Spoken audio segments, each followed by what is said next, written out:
En este vídeo te voy a hablar de la primera administración Hernández Colón y de la década de 1970. El Partido Popular regresó al poder en 1972 y Rafael Hernández Colón se convirtió en el gobernador de Puerto Rico. Su administración, a pesar de dominar las cámaras legislativas, no tuvo éxito en el terreno de lo económico. En 1972 comenzaba la crisis petrolera en la que los precios del petróleo a nivel internacional subían dramáticamente. Ese hecho provocó una enorme inflación en todo el mundo y la economía de los Estados Unidos fue víctima de inflación y de escasez de combustible. Los efectos de la crisis en los Estados Unidos se hicieron sentir en Puerto Rico y el proceso de desaceleración económica impactó gravemente el proceso de industrialización que se había vivido sostenidamente en la década de los 50 y los 60.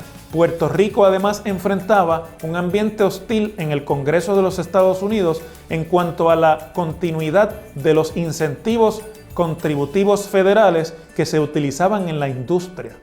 Había en los Estados Unidos un movimiento para reducir el déficit presupuestario y se veían los incentivos industriales en Puerto Rico como fuga de capital e ingresos del gobierno federal.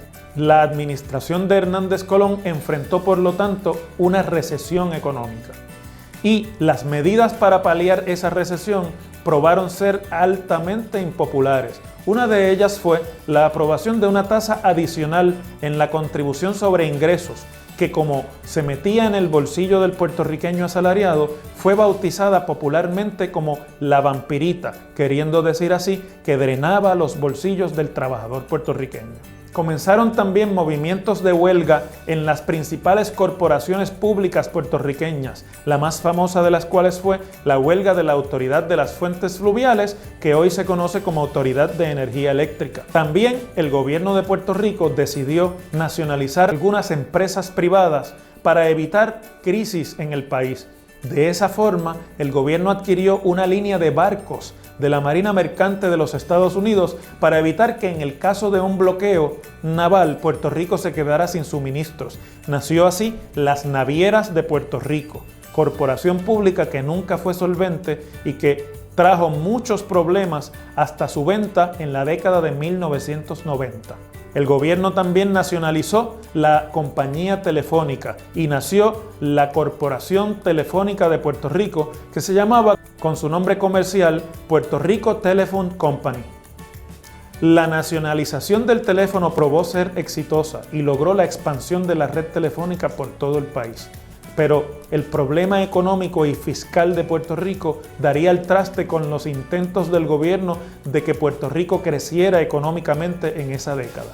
Y Hernández Colón, asediado por huelgas, por decisiones desacertadas como la activación de la Guardia Nacional para hacer frente a las protestas y del problema económico profundo, se vio enfrentado en 1976 al alcalde de San Juan, elegido por primera vez en 1968 y reelegido en el 72, Carlos Romero Barceló, quien fue el candidato del Partido Nuevo Progresista, habiendo desplazado a Ferré del liderato del partido.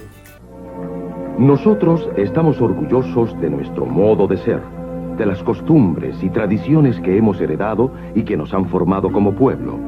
Por eso nos llena de esperanza ver a alguien que defiende nuestras conquistas y cree en nuestra imaginación y dedicación para resolver nuestros propios problemas.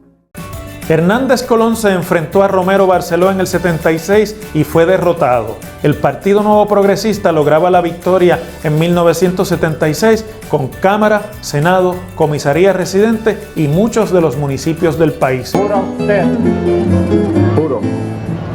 Solemnemente que mantendré y defenderé Solemnemente que mantendré y defenderé la Constitución de los Estados Unidos de América la Constitución de los Estados Unidos de América y la Constitución y las leyes del Estado Libre Asociado de Puerto Rico y la Constitución y las leyes del Estado Libre Asociado de Puerto Rico contra todo enemigo, interior o exterior. De esa forma se solidificaba la alternancia política de los dos partidos en el poder que se había inaugurado en la elección de 1968.